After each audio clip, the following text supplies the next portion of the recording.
আমার গৌর কিশোর কিশোর সুরাধনী তীরে আজ গৌর কিশোর কিশোর আরে সহচর গণসঙ্গে খেলায় বিভোর সহচর গণসঙ্গে খেলায় বিপুল আরে খেলায় বিনোদ বিনোদ খেলা আমার গোরা দিজ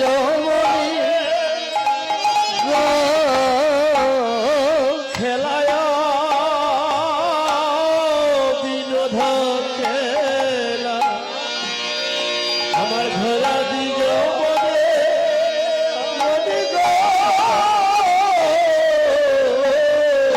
বলি বিনোদ খেলা খেলিছে বিনোদী খেলা খেলিছে অন্তরঙ্গ ভক্ত সনে বিনোদ খেলা খেলিছে অন্তরঙ্গ ভক্ত সদা অন্তরঙ্গ ভক্ত সঙ্গে বিনোদ খেলা খেলিছে অন্তরঙ্গ ভক্ত সদা সুরধ্বনি গঙ্গার তীরে সুরধ্বনি গঙ্গার তীরে অন্তরঙ্গ ভক্ত সদা বিনোদ খেলা খেলিছে বিনোদ খেলা খেলিছে বিনোদ খেলাবার কি আমাদের এই জগতে কত খেলা ফুটবল খেলা ক্রিকেট খেলা ব্যাডমিন্টন খেলা কিন্তু বিনোদ খেলাবার কি মহাপ্রভু খেলছে বিনোদ খেলা আমার অনাদিরাদি প্রাণ গোবিন্দ সচিনন্দন গৌর হরি অন্তরঙ্গ ভক্তদেরকে নিয়ে বিনোদ খেলা খেলছে বিনোদ শব্দের অর্থ হয়েছে আনন্দ আনন্দের খেলা আরে বাবা খেলা বলতেই তো আনন্দ আবার আনন্দের খেলা বলে হ্যাঁ এই জড় জগতের যত খেলা আছে সেই খেলায় আনন্দও আছে নিরানন্দও আছে আছে কি না এই দেখুন কয়দিন আগে বিশ্বকাপ ক্রিকেটে আনন্দ করলো এক দল আর সব দল কাঁদতে কাঁদতে দেশে গেল কিনা তাহলে এই জড় জগতের খেলায় এক দলে আনন্দ করে আর বাকি সব দলে চোখের জলে ভাসে তাহলে এই জগতের খেলায় নিরানন্দ আছে আমার গৌর হরি এমন খেলা খেলিতেছে যে খেলা খেললে পরে জীবের নিরানন্দ চিরদিনের মতো শেষ হয়ে যায় হরে হরে সেই খেলা কি সেই আনন্দের খেলা কি হরে কৃষ্ণ মহাজন বলছে সেই খেলা হয়েছে কৃষ্ণ যে খেলা খেললে পরে এই জীবের আর এই জন্ম মৃত্যু হয় না রব রব হরে হরে আমার মহাপ্রভু এই কলির জীবকে খেলার জন্য বলে নামের খেলা খেলিছে নামের খেলা খেলছে নামের খেলা খেলিছে নামের খেলা খেলছে অন্তরঙ্গ ভক্ত নিয়ে হরি নামের খেলা খেলিছে অন্তরঙ্গ ভক্ত নিয়ে হরি নামের খেলা খেলছে আর কলির জীবকে ডেকে ডেকে বলছে ওগো মর্তবাসী কলির জীব আয় গো তোরা আয় ভোতরা ছুটে আয় ছুটে আয় ছুটে আয় ছুটে আয় হরি নামের খেলা খেলবি যদি ছুটে আয় ছুটে আয় হরি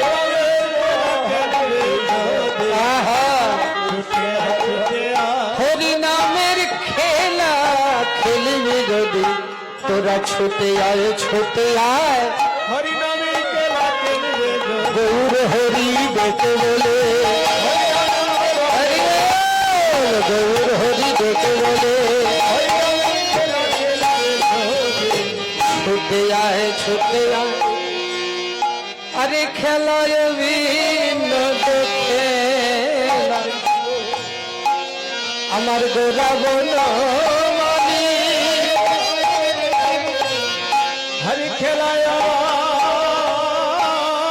বিনোদ খেলা আমার ঘোরা বনমালী বনমালী গো ওগো তোমরা শুনে রাখো মহাপ্রভু ডেকে ডেকে বলছে তোমরা যদি খেলার ইচ্ছা থাকে তাহলে ছুটে আও সুরধ্বনি গঙ্গার তীরে আমি এবার নতুন খেলা নিয়ে এসেছি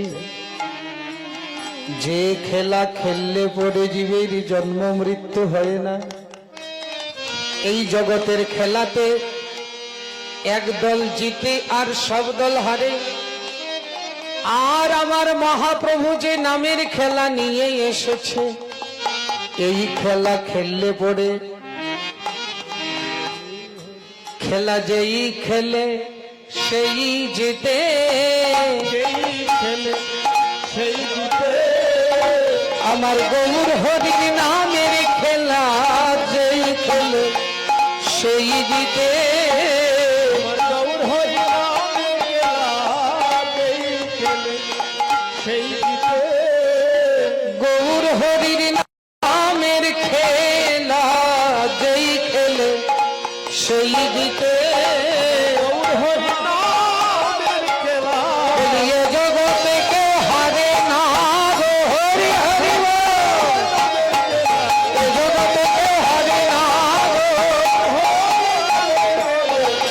এ জগতে কে হারে না গো যেই খেলে সেই জিতে আমার মহাপ্রভু আমাদেরকে ডেকে ডেকে বলছে অগো কলির যে তোমরা কত জনম ধরে তো সংসারের খেলা খেলিতেছ এই সংসারের মায়ার খেলায় আর কতদিন খেলবি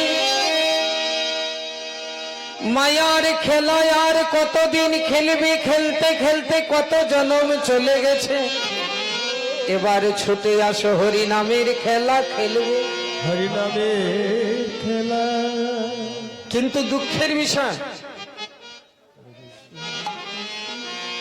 আমার মহাপ্রভু আমাদের জন্য হরি নামের খেলা নামের খেলা নিয়ে এসেছে কিন্তু আমরা হরি নামের খেলা খেলছি না হরে কৃষ্ণ খেলছে কারা জানেন এই যে সবাই একটু ভালো করে শুনবেন মহাপ্রভু আমাদের দেশে জন্ম নিয়েছে এই যে কাছাড় করিমগঞ্জ হাইলাকান্দি তথাকালীন শ্রীহট্ট অবিভক্ত দেশে হরে কৃষ্ণ তো মহাপ্রভুর পিত্রালয় তো শ্রীহট্টে কৃষ্ণ কৃষ্ণ অবিভক্ত দেশের শ্রীহট্ট তাহলে মহাপ্রভু আমাদের দেশে জন্ম নিয়েছে আমরা মহাপ্রভুর দেশের লোক হরে হরে কিন্তু সারা পৃথিবী মহাপ্রভুকে মানছে মহাপ্রভুর খেলা গ্রহণ করছে কিন্তু আমরা মহাপ্রভুর দেশের হয়ে মহাপ্রভুর আদর্শ পালন করছি আপনারা নবদ্বীপে যাবেন বৃন্দাবনে যাবেন মায়াপুরে যাবেন গিয়ে দেখবেন হাজার হাজার বিদেশি Russia Thailand, Italy, German, Japan, Korea, এইসব দেশের মানুষ যারা ধর্ম বলতে কিছু জানতেন না, শুধু যৌনতা নিয়ে মত্ত থাকতেন, আজ তারা আমাদের বাঙালির মতো মায়েরা শাড়ি ব্লাউজ পরছে, হরে রাম আর একটু বেশি পড়ছে কি কপালে তিলক, গলায় মালা, হাতে মালা জপের থলি। দেখলে মনে হয় যেন স্বর্গের দেবীরা নেমে এসেছে, চরণ ধরে প্রণাম করতে ইচ্ছা হয়। আর আমাদের বাঙালি মায়েদের কি অবস্থা? বেশিরভাগ বাঙালি মায়েরা না গলায় তুলসীর মালা পরে, তিলক তো দূরের কথা। আর দেখবেন এক গ্রামে যদি 100টা ঘর থাকে, 200টা ঘর থাকে, এর মধ্যে একজনও মালা জপ করে এমন বের করা খুঁজে অসম্ভব। হরে হরে তাহলে মহাপ্রভুর নামের খেলা থেকে আমরা কত দূরে? একজন আমেরিকান বৈষ্ণব নবদ্বীপের ঘরে ঘরে ভিক্ষা করছে।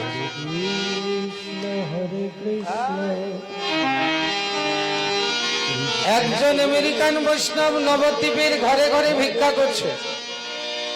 আমাদের একজন কীর্তনীয় বন্ধু বলছেন, আপনারা আমেরিকার মতো ধনী দেশ ফেলে কেন আমাদের ভারতবর্ষে এসে ভিক্ষা করছেন? সেই আমেরিকান বৈষ্ণব বলছেন, শুনুন, যে সম্পদ আমার না তা ফেলে এসেছে, আর যে সম্পদ আমার সেই সম্পদ নিয়ে ভারতবর্ষে চলে এসেছে। কোন সম্পদ আমার না? বলে আমার যত টাকা পয়সা, বাড়ি গাড়ি আছে, সোনা দানা আছে, যে কোনো দিন যে কোনো জনে আমার মাথায় বাড়ি দিয়ে ছিনিয়ে নিয়ে যেতে পারে কিনা? তাহলে এই জড়জগতের যে সম্পত্তি আমার মাথায় বাড়ি দিয়ে ছিনিয়ে নিয়ে যেতে পারে, সেই সম্পত্তি আমার নয়, তাই সেগুলো ফেলে এসেছি। আর আমার সম্পত্তি নিয়ে আমি ভারতবর্ষে চলে এসেছি। তাহলে আমার সম্পত্তি কি? উনি বলছেন যে এই পৃথিবীতে কারো এমন ক্ষমতা আছে যে আমার মাথায় বাড়ি দিয়ে এই আমার মুখ থেকে হরে কৃষ্ণ নাম ছিনিয়ে নিতে যেতে পারে? কারো ক্ষমতা আছে?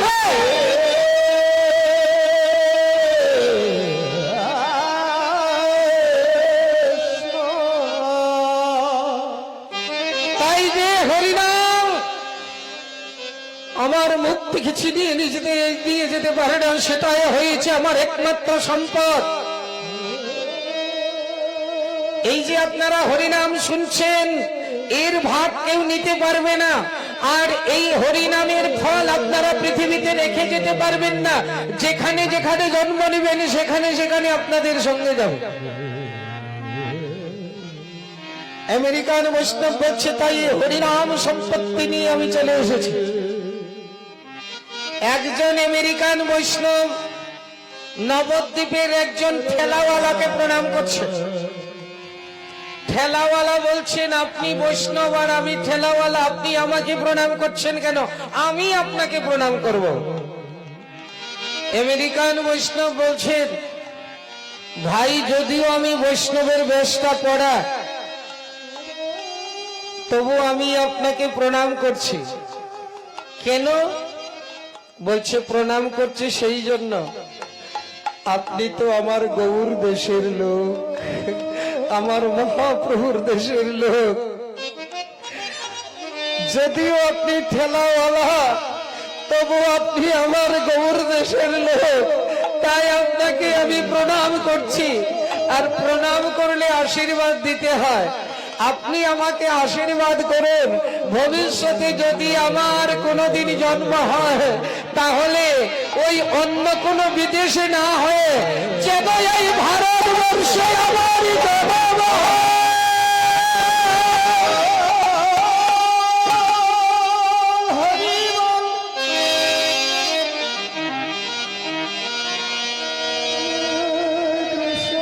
তাহলে দেখুন, তারা ভারতবর্ষে জন্ম নিতে চায়,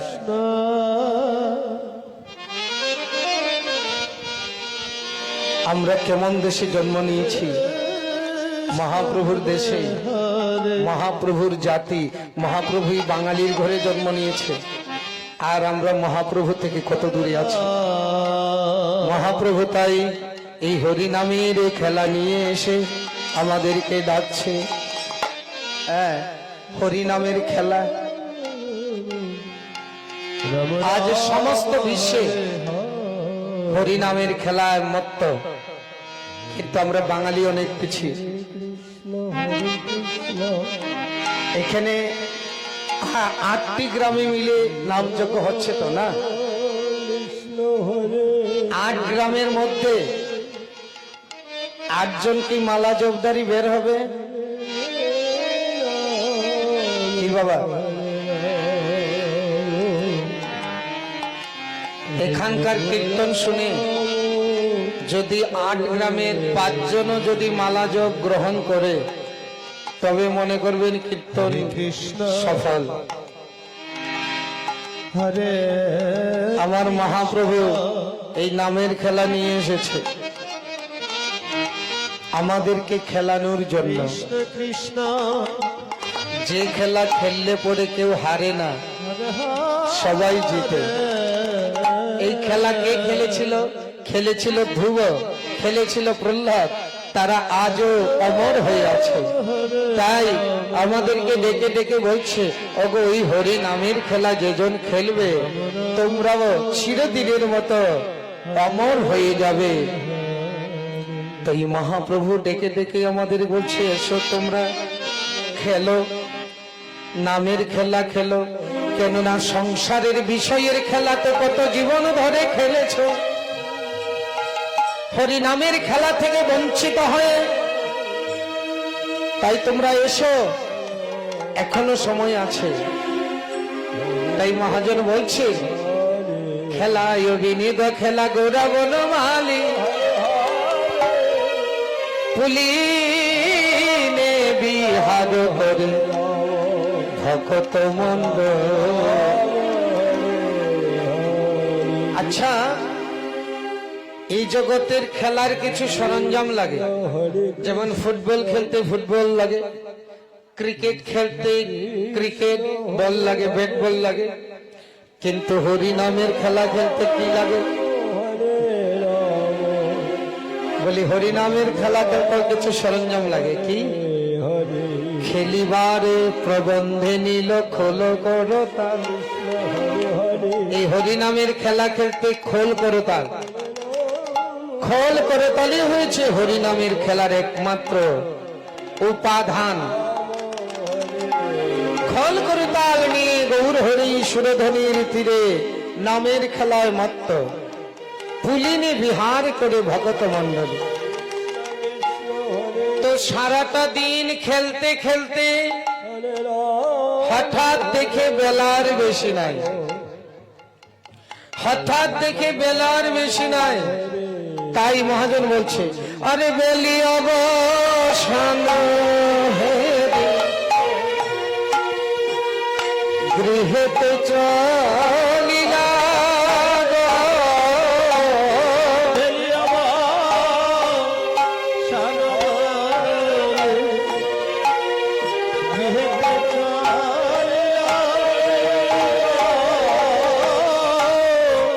আরে বেলিয়া বসান হেরি গৃহেতে চলিলা গো, বেলিয়া বসান হেরি গৃহেতে চলিলা।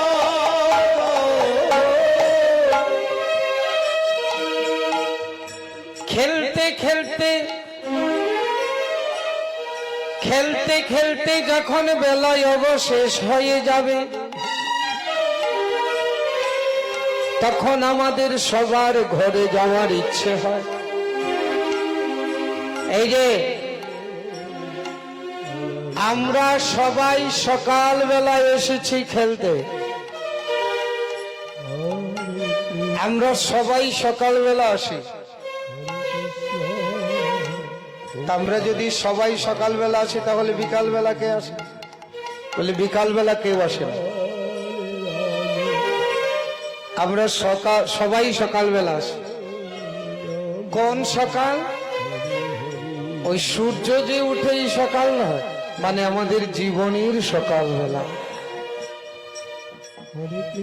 আর এই সংসারটা বিচরণে হয়েছে গোষ্ঠ গোচারণ। আমরা বিচরণ করছি। আচ্ছা, আমরা যে যা চাকরি করি, কাজবাজ করি, সারাদিন চাকরি করি, ব্যবসা বাণিজ্য করি, কিন্তু যখনই বেলা শেষ হয়ে যায় তখনই ঘরে ফিরে আসি কিনা? মহাজন আমাদেরকে বলছে, আমাদের এই সংসারের খেলা খেলতে খেলতে যেদিন আমার জীবনের বেলা শেষ হয়ে যাবে, আমাদের যেদিন এই জীবন বেলা শেষ হয়ে যাবে, আমাদেরও ঘরে ফিরে যেতে হবে।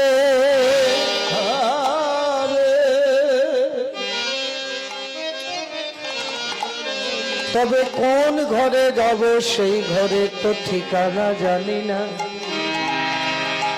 কি বাবা, যেদিন আমরা ইহলোক ত্যাগ করে চলে যাব, কোন ঘরে যাব জানি? পথ চিনি না, কিন্তু এসেছি ওই ঘর থেকে। যে ঘর থেকে এসেছি ওইটাই আমাদের আসল ঘর। এই সারা জীবন যে ঘরে আছি একটা ভাড়াটে বাসা। আমরা সারা জীবন পরিশ্রম করে যে ঘরটা বানিয়েছি ভাড়া বাসার মতো, এটা আমাদের আসল বাড়ি নয়। আমাদের আসল বাড়িতে যেতে হবে। আসল বাড়ি ছেড়ে এখন ভাড়া বাসাতে বাস করছি। যেদিন সময় হয়ে যাবে ওই বাসাটা ছেড়ে দিতে হবে, আমাদের নিজের ঘরে যেতে হবে। কিন্তু যে ঘর থেকে এসেছি সেই ঘরের কথা তো ভুলে গেছি।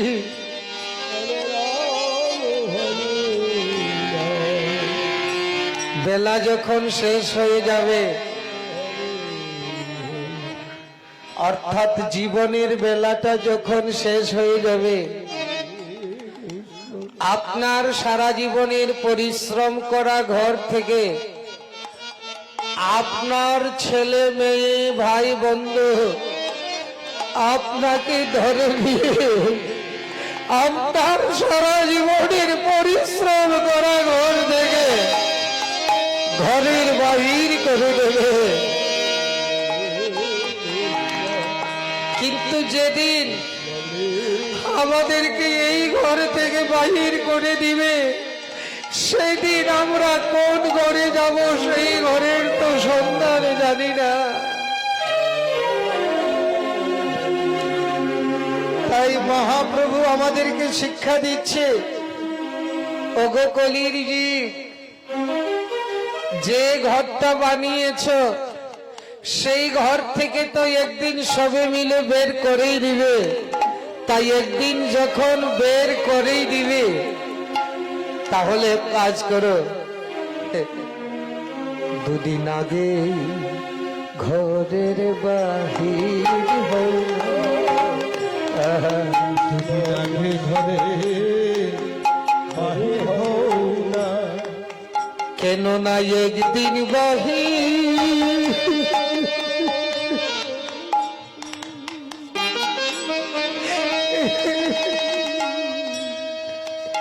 একদিন বাহির করেই দিবে। দুদিন আগেই বাহির কেন না একদিন বাহির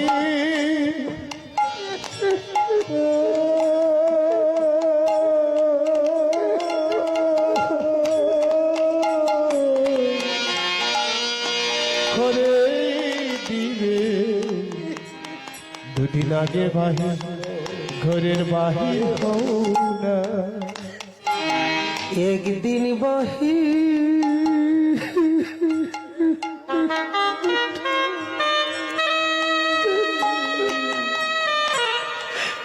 করে দিবে তাই দুদিন আগেই ঘরে বাহির হও না একদিন বাহির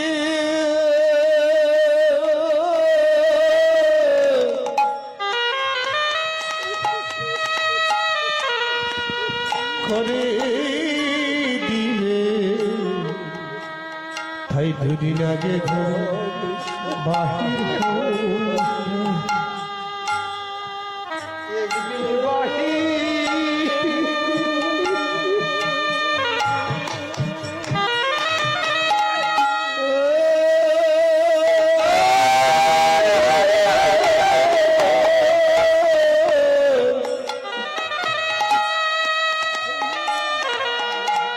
বাহির করে দিবে দুদিন আগে ঘরের বাহির হও না তোমায় একদিন বাহির করেই দিবে তোমায় একদিন বাহির করে দিবে ওই ভাই বন্ধু সবে মিলে একদিন বাহির করে দিবে ওই ভাই বন্ধু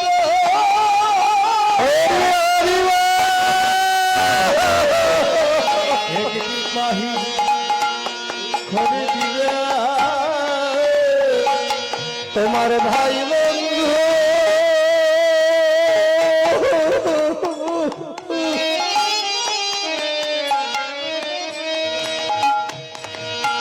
ভাই বন্ধু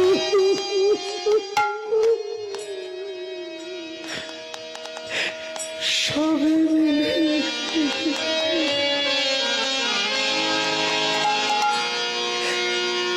একদিন বাহির করে দিবে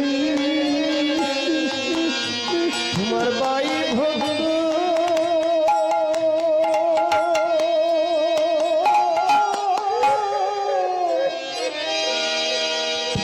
সবে মিলে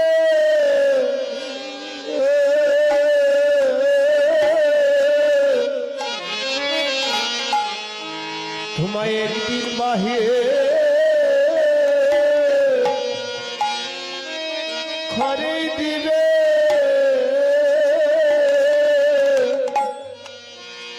সেদিন একা একা কাঁদিতে হবে সেদিনে খায়ে খাদিতে হবে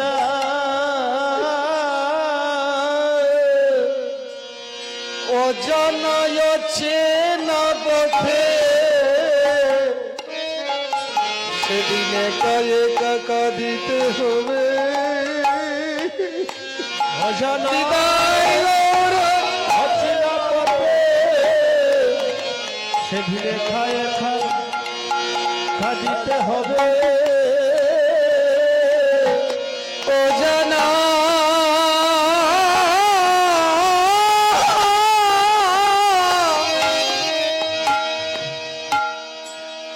অজানায় চেনা পথে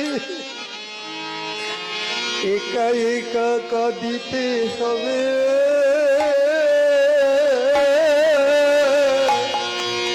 সেদিন অজানা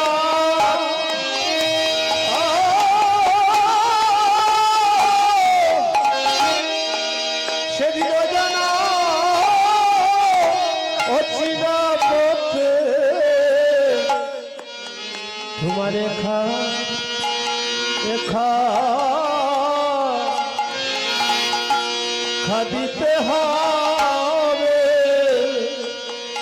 মহাপ্রভু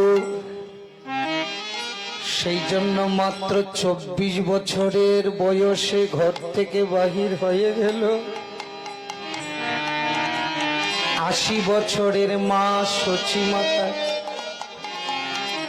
18 বছরের যুবতী বিষ্ণুপ্রিয়া,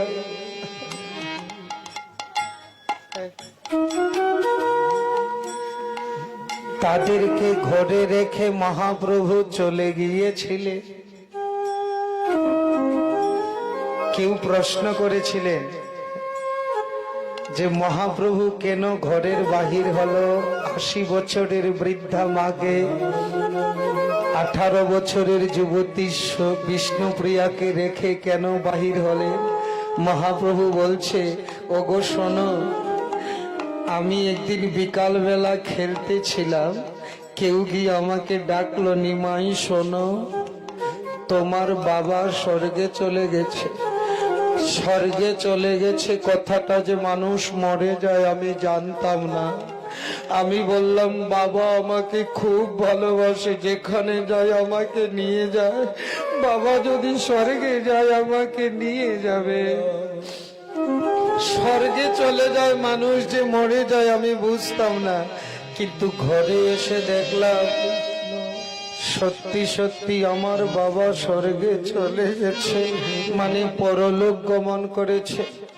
তখন আমি দেখলাম আমার বাবা সারা জীবন পরিশ্রম করে যে ঘরটা বানিয়েছিল, আমার আত্মীয় স্বজন সবাই মিলে আমার বাবার পরিশ্রম করা ঘর থেকে ঘরের বাহির করে দিল।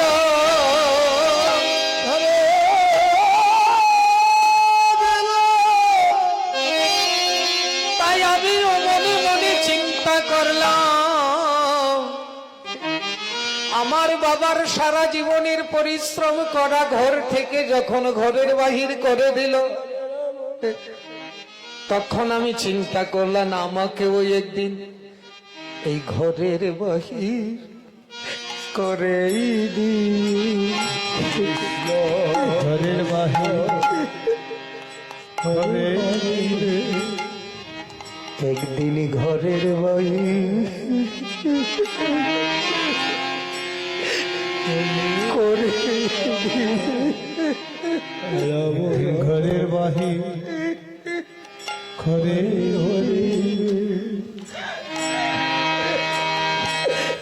একদিন ঘরে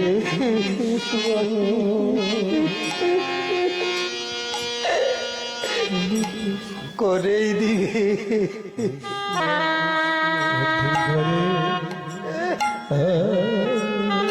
বাহির করে ওরে ভাই বন্ধু,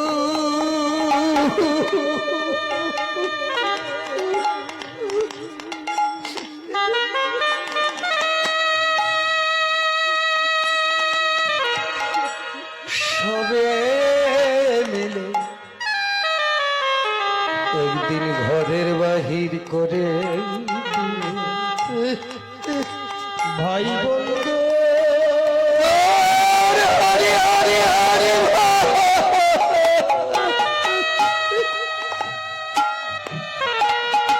সবে মিলে একদিন ঘরের বাহির করে। তাই দুদিন আগেই ঘরের বাহির হলো, দুদিন আগে ঘরে বাহির হলা, তাই দুদিন আগে ঘরে বাহির হলো। দুদিন আগে ঘরে বাহির হলা, কেন না একদিন বাহির করেই দিবে, তাই দুদিন আগেই ঘরে বাহির হলো। বাহির করে দিবে। দুদিন আগে ঘরে বাহির হলা,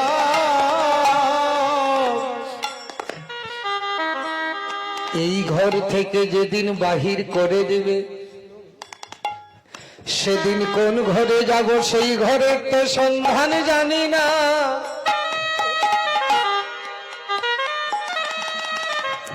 আসলে আমি ঘরের বাহির হই নাই,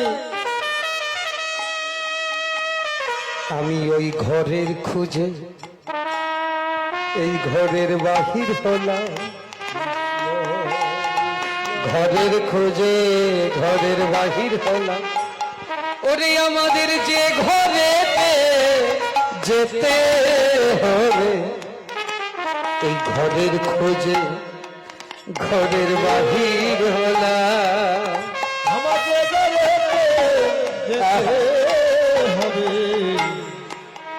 ঘরের খোঁজে ঘরের বাহির হলাম। ওগো যে ঘরেতে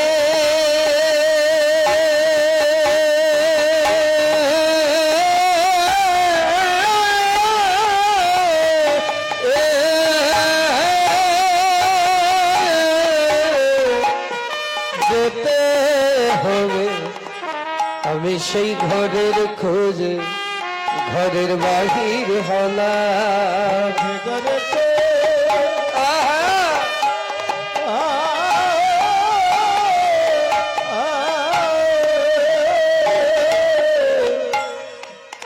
যেতে হবে, আমি ঘর ছেড়ে ঘরের বাহির হলাম। আমি সেই ঘরের খুঁজে বাহির হলাম, সেই ঘরের খুঁজে বাহির হলাম। দুদিন আগেই ঘরে বাহির হলাম। দুদিন আগে ঘরে বাহির হলাম। কোন জায়গায় যদি যেতে চান, সকালবেলা বের হলে অনেক দূর যাওয়া যায়, আর সন্ধ্যার সময় যদি ঘর থেকে বাহির হন, একটু জায়গা যেতে না যেতেই বেলা ডুবে যায়। তাই আমাদেরকে শিক্ষা দিচ্ছে মহাপ্রভু, সেই ঘরে যদি যেতে হয়, তাহলে যদি বেলা ডুবে যায় সেই সময় যদি বের হও, তাহলে তো অন্ধকারে পথ খুঁজে পাবে না। মহাপ্রভু 24 বছর বয়সে ঘর থেকে বাহির হয়ে সন্ন্যাস নিয়ে আমাদেরকে বুঝিয়ে দিয়েছে, শিখিয়ে দিয়েছে। ওগো বেলা থাকতে ঘরের বাহির হও গো, বেলা থাকতে ঘরে বাহির হবে, বেলা থাকতে ঘরের বাহির হও গো, বেলা থাকতে ঘরে বাহির হবে, ওগো বেলা থাকতে ঘরের বাহির হও গো, বেলা থাকতে ঘরে বাহির হবে, ওগো বেলা ডুবে গেলে আর হবে না, বেলা থাকতে ঘরের বাহির হও গো। বেলা ডুবে গেলে আর হবে না, বেলা থাকতে ঘরে বাহির হবে, বেলা ডুবে গেলে আর পাবে না, বলি অন্ধকারে ঘুরতে হবে। বেলা ডুবে গেলে আর পাবে না, ওই অন্ধকারে ঘুরতে হবে, ডুবে গেলে আর পাবে না, অন্ধকারে ঘুরতে হবে। বেলা থাকতে ঘরে বাহির হবে। আহা, একদিন তো যেতেই হবে, তাই যারা বুদ্ধিমান তারা দুদিন আগেই ঘর থেকে বাহির হয়ে যায়। আজ আমার মহাপ্রভু সুরধ্বনির গঙ্গার তীরে খেলা করতে করতে হঠাৎ দেখলেন আর বেলা নাই। যখন দেখলেন বেলা নাই, তাই অন্তরঙ্গ ভক্তদেরকে নিয়ে গৃহের দিকে যাত্রা করলেন। আরে বেলি অবসান হে আহা গৃহেতে চলিলা চলিলা গো, বেলি অবসান গৃহেতে চলিল গো।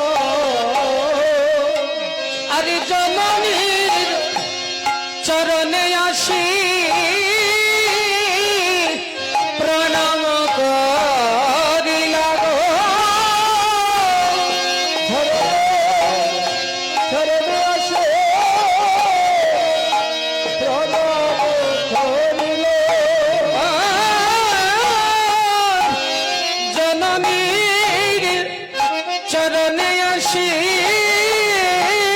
প্রণাম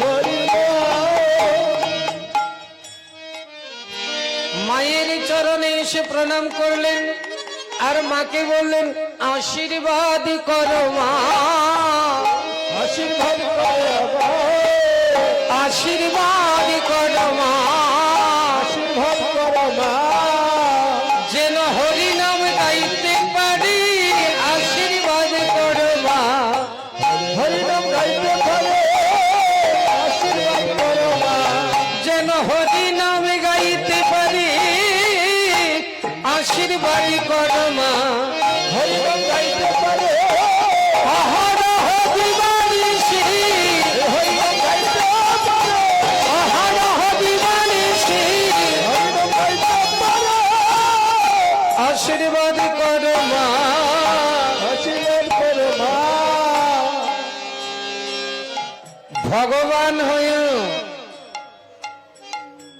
সচী মাতার চরণে এসে প্রণাম করছে আর ধুলায় ধূসরঙ্গ গদ গদ ভাস,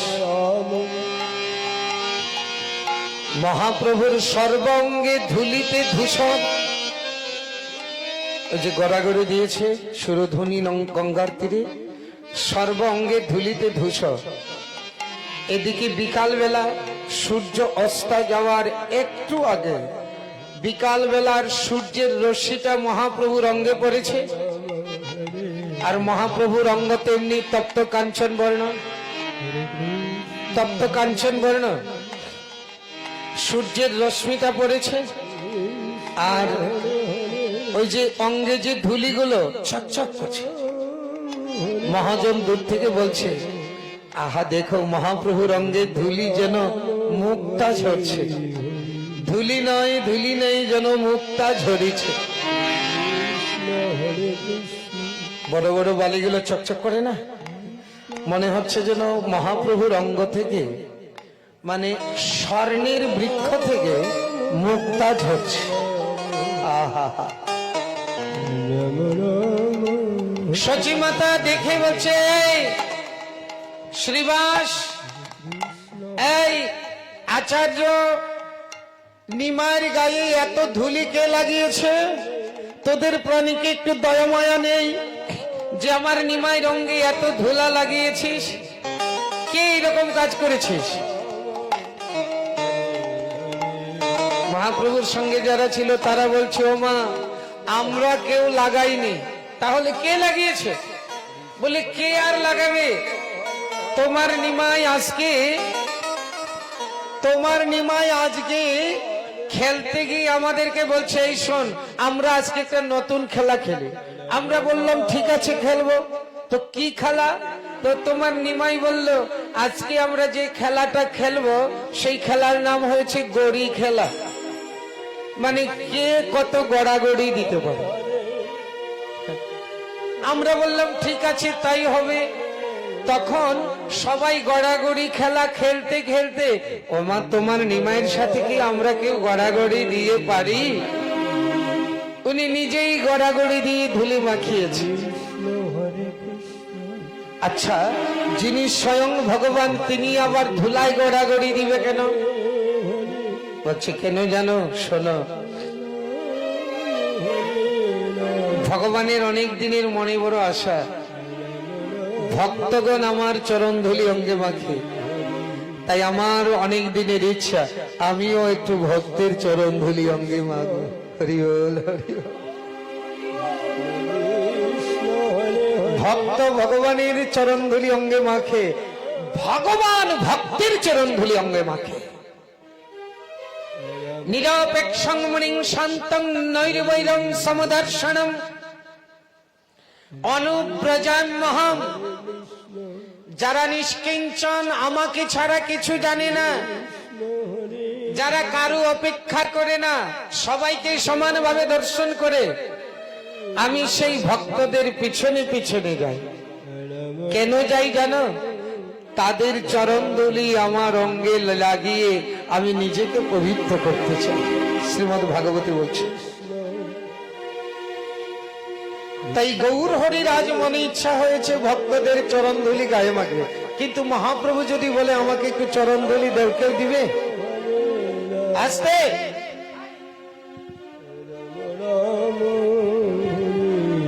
মহাপ্রভু যদি বলে কেউ কাউকে যে আমাকে চরণধুলি দাও, তো দিবে? তাই উনি কি করছেন? খেলার ছলে ভক্তদের চরণ ধুলা গঙ্গে মাখছে। আমাদেরকে শিখিয়ে দিচ্ছে, নিজে আচরিলে না ধর্ম শিখানো না যায়, এই তো সিদ্ধান্ত গীতা ভাগবতে গায়। আগে নিজে আচরণ করতে হয়, তারপরে জীবকে শিক্ষা দিতে হয়। নিজে না আচরিলে ধর্ম শিখানো না যায়, এই তো সিদ্ধান্ত গীতা ভাগবতে গায়। তাই মহাপ্রভু নিজে আচরণ করছেন আর ভক্তের ভক্তের চরণধুলি গড়াগড়ি দিচ্ছে, আর চরণধুলিতে গড়াগড়ি দিয়ে আমাদেরকে শিক্ষা দিচ্ছে, ওগো কলির জীব, তোমরা যদি ভগবানের কৃপা পেতে চাও, ভক্তের চরণে ধুলি অঙ্গে মাখো, ভক্তের চরণ ধুলি অঙ্গে মাখো, যদি কৃষ্ণ কৃপা পাইতে হয়, ভক্তের চরণ ধুলি অঙ্গে মাখো, ধুলায় গড়াগড়ি দিয়ে, চরণ ধুলায় গড়াগড়ি দিয়ে ভক্তের চরণ ধুলায় অঙ্গে মাখো, চরণ ধুলা অঙ্গে মাখো। নিজে অঙ্গে ধুলা মেখে আমাদেরকে শিক্ষা দিচ্ছে। এটাই হয়েছে কলির যুগের ভজন। ভক্তপদ ধুলি, ভক্তপদ ধৌত জল, ভক্ত ভুক্ত অবশিষ্ট, এই তিন সাধনের বল। তাই মহাপ্রভু নিজেই ভক্তের চরণ ধুলা মেখেছে।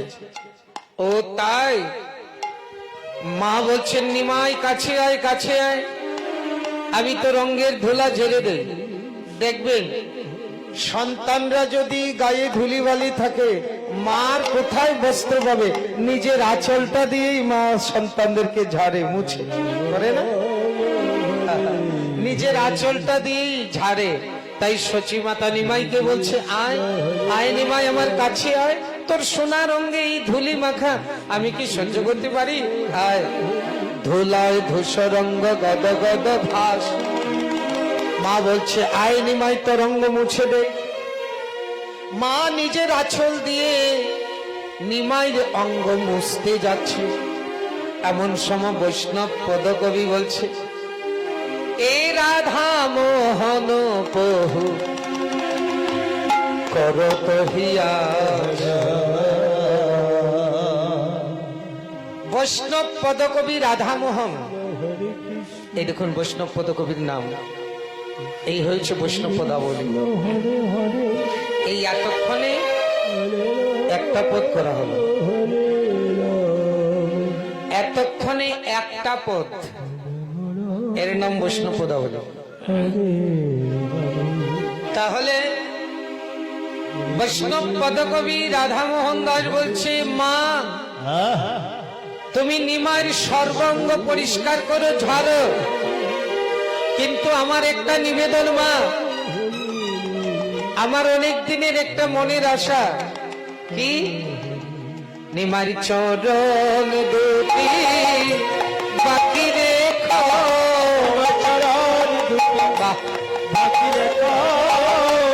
আমার নয়ন জলে ধুয়ায়ে দিব, নিমার চরণ দুটি বাকি রেখো,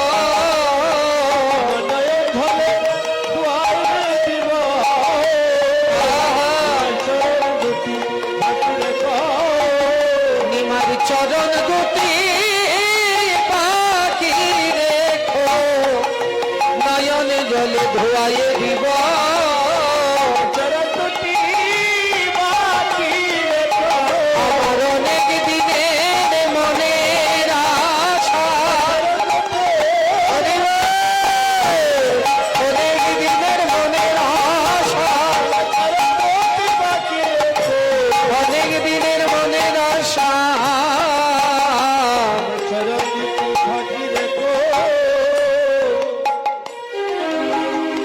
ধুলায় ধূসরঙ্গ গদ গদ ভাস এ রাধা মোহন প্রভু করত হিয়া। মা নিমাইয়ের অঙ্গ ধুলি ঝেড়ে নিমাইকে বাম কোলে আর নিতাইকে বাম কোলে ডান কোলে। মা সচী মাতা নিতাই নিমাইকে কোলে নিয়ে বসলেন। মহাজন বলছে দেখো দেখো কিরকম সুন্দর দেখাচ্ছে, ঠিক যেন সেই কানাই বলায়, মায়ের কোলে নিতাই নিমাই ঠিক যেন সেই কানাই বলায়, কানাই বলায়। সচী মায়ের কোলে নিমাই নিতাই ঠিক যেন সেই কানাই বলায়। যাই রে শোভার বলি হারি যাই রে শোভার বলি হারি যায়, যাই রে শোভার বলি হারি যাই ঠিক যেন সেই কানাই বলায়।